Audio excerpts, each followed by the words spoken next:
আজ 25শে বৈশাখ, 165তম রবীন্দ্রনাথ ঠাকুরের জন্মদিন। বিশ্বকবি রবীন্দ্রনাথ ঠাকুর আজকের দিনে কলিকাতার জোড়াসাঁকো ঠাকুর পরিবারে জন্মগ্রহণ করেন। তিনি ছিলেন একাধারে বাঙালি কবি, ঔপন্যাসিক, সঙ্গীত স্রষ্টা, নাট্যকার, চিত্রকর, ছোটগল্পকার, প্রাবন্ধিক, অভিনেতা, কণ্ঠশিল্পী ও দার্শনিক। তার বাংলা ভাষার সর্বশ্রেষ্ঠ সাহিত্যিক তাকে মনে করা হয়। রবীন্দ্রনাথ ঠাকুরকে কবিগুরু, বিশ্বকবি অভিধায় ভূষিত করা হয়।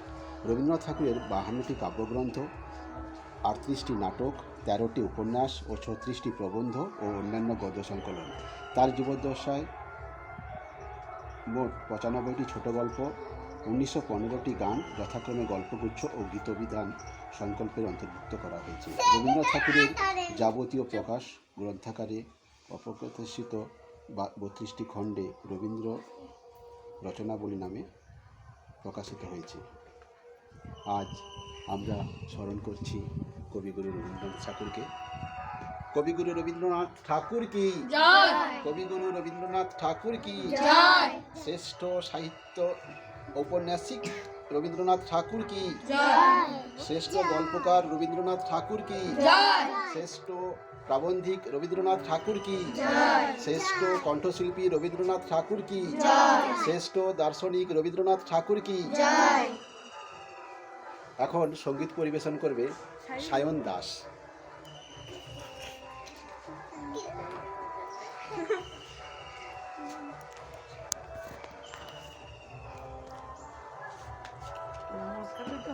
নমস্কার।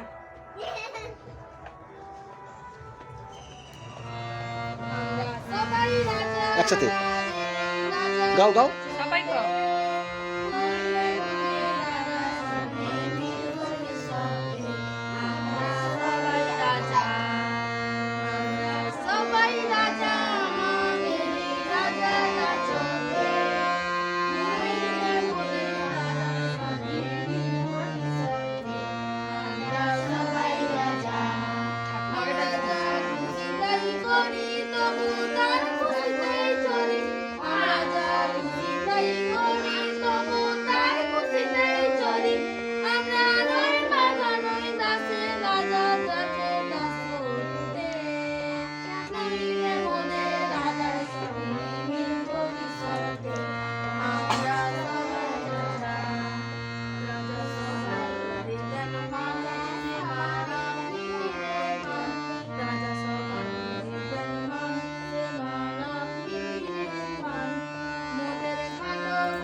সেকেন্ড করতে